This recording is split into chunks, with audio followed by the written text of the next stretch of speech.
Hello guys. आज हम बात करेंगे कि कोई भी परिस्थिति क्यों ना हो, आपको कभी भी हिम्मत नहीं हारनी चाहिए। कोई भी समय इतना बलवान नहीं हो सकता कि वो हमें हरा सके।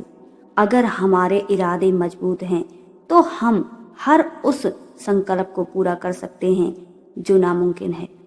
आज हम इसी टॉपिक पे आपके लिए एक खूबसूरत वीडियो लेकर आए हैं।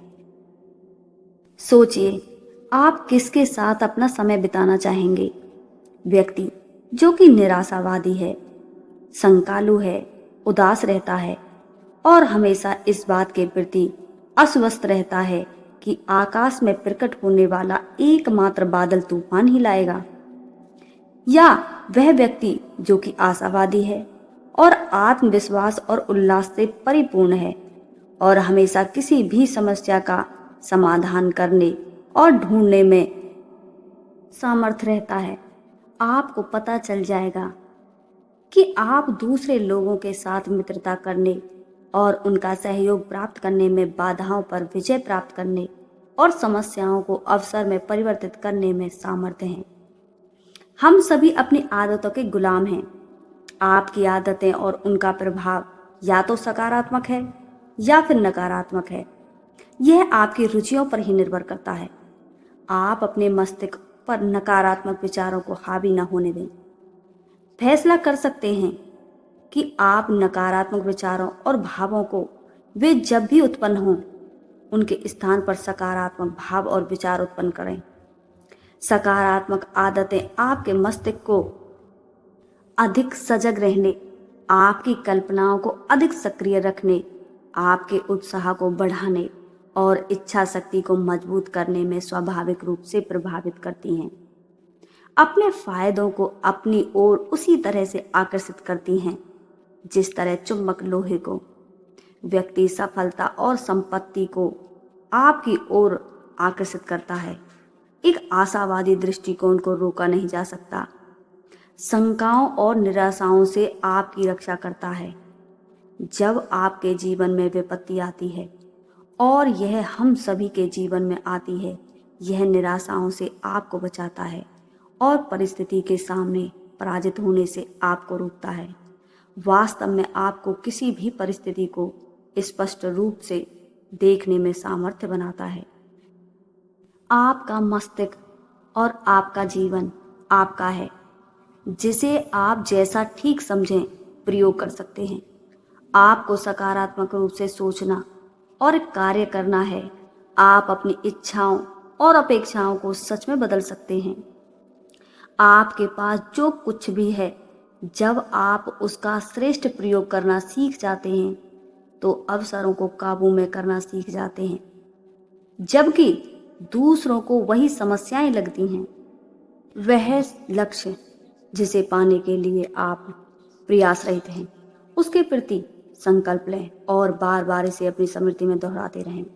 विशेष रूप से ऐसी स्थिति में जब आप स्वयं को अकेला पाते हैं, जहां आप सिर्फ आपकी जरूरत है, तो आप उसे उपयुक्त संभव तरीके से दोहराएं और कार्य करने के लिए अपने संकल्प को मजबूत करते रहें। आपको एक ऐसे आत्म प्रेरक की जरूरत है जो प्रमुख पक्षों को आपके जीवन में लागू करता है।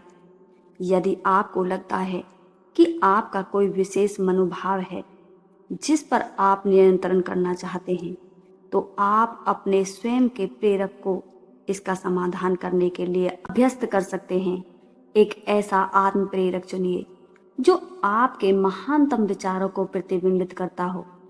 इससे आपको हमेशा यह याद रहेगा और प्रेरणा मिलती रहेगी। आपका लक्ष्य एक ऐसा व्यक्ति बनना है जो उन सिद्धांतों के अनुरूप काम करे। एक ऐसे व्यक्ति का निर्माण करना है जो अपनी कथनी और करनी में एक समान हो। दूसरों के साथ ऐसा व्यवहार कीजिए जैसा आप दूसरों से अपने साथ करने की अपेक्षा करते हैं। मैं स्वस्थ महसूस करता हूँ, मैं खुश हूँ, मैं खुश महसूस करता हूँ, मैं श्रेष्ठ हूँ, मैं श्रेष्ठ महसूस करता हूँ। यह सभी कीजिए।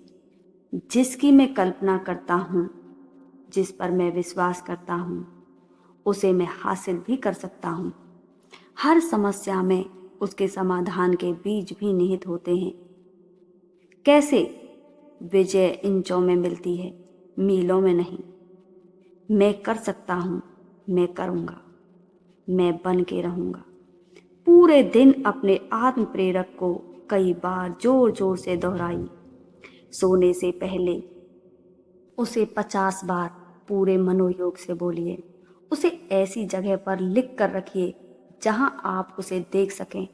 बाथरूम में शीशे के ऊपर, अपनी गाड़ी के डैशबोर्ड पर, अपने टेबल पर और फ्रिज के दरवाजे पर।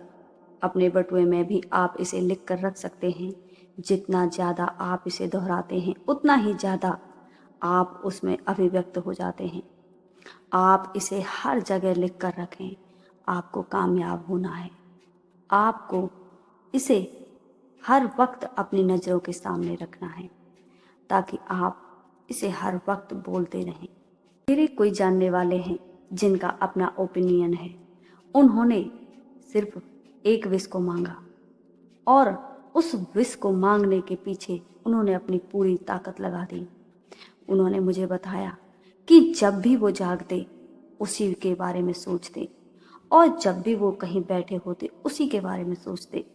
और ऐसा नहीं है कि सिर्फ सोचते, उन्होंने उसे कागज़ों पर लिखकर अपने पर्स में रखा और हर वक्त उस विश को करीब करीब दिन में 4 से 5 बार पढ़ते, मानो वो मंत्र जाप कर रहे हों। उस तरीके से उन्होंने उस विश को पढ़ा और आप यकीन नहीं मानेंगे, सिर्फ 2 महीने में उनकी विश पूरी हो गई। वो मुझसे कहते हैं कि मुझे सिर्फ अपनी एक ही विश पूरी करनी थी, अब मुझे कुछ भी नहीं चाहिए। और अब वो कुछ भी नहीं मांगते। उन्होंने अपनी एक विश को पूरी शिद्दत से मांगा और उसे पाया। मैं ये नहीं जानती कि उनकी विश क्या थी, पर मैं इतना ज़रूर जानती हूँ, जो हम सोचते हैं वो होता है, जो हम मांगते हैं वो मिलता है, जैसा हम करते हैं हमारे साथ होता है।